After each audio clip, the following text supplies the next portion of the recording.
আসসালামু আলাইকুম ওয়া রাহমাতুল্লাহি ওয়া বারাকাতুহু।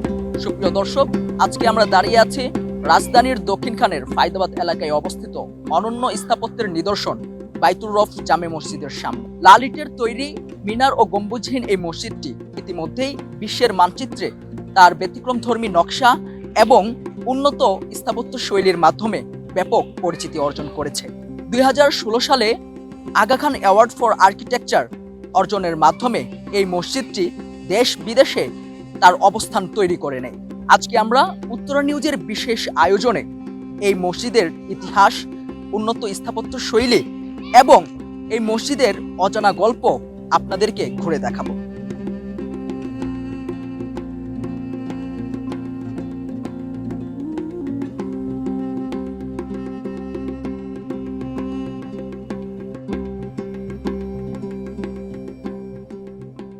এই মসজিদ শুরু হয়েছে 2006 সালে।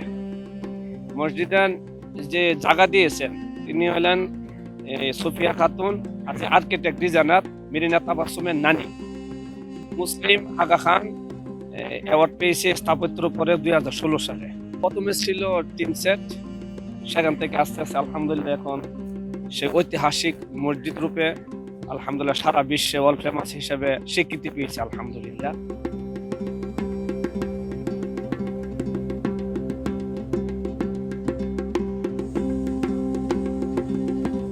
মানে এটা কোনো প্রকার ফ্যান ছাড়াই এই মসজিদটা সবসময় ঠান্ডা পরিবেশে থাকে।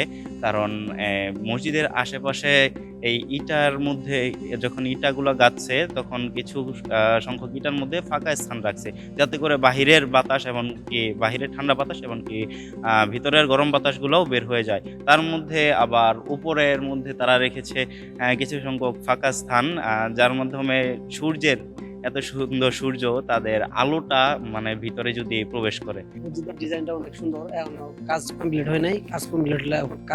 কাজটা কমপ্লিট হলে আলো অনেক ভালো লাগবে। এখানে আধুনিকতা বলতে গেলে এখানে প্লেয়ার আছে 8টা প্লেয়ার আছে, দেখেন আমরা এটা দেখতে পাবেন। আর মসজিদটা পুরোপুরি ইটের জল দিয়ে বানানো।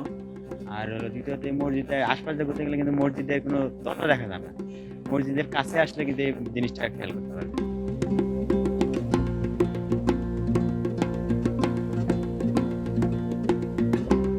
আলহামদুলিল্লাহ এই মসজিদে এমন একটা সুন্দর আবহাওয়া, চারদিকে থেকে আবহাওয়া এসে, যেদিকে একদিকে যদি আবহাওয়া নাও থাকে অন্যদিকে থেকে আবহাওয়া আসে আর কি।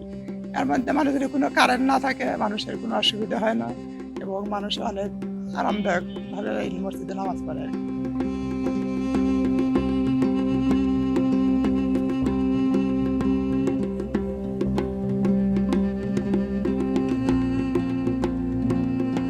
এই ছিল উত্তরা নিউজের পর্দায় বাইতুর রফ জামে মসজিদ নিয়ে তার পেছনের অজানা গল্পের ইতিহাস।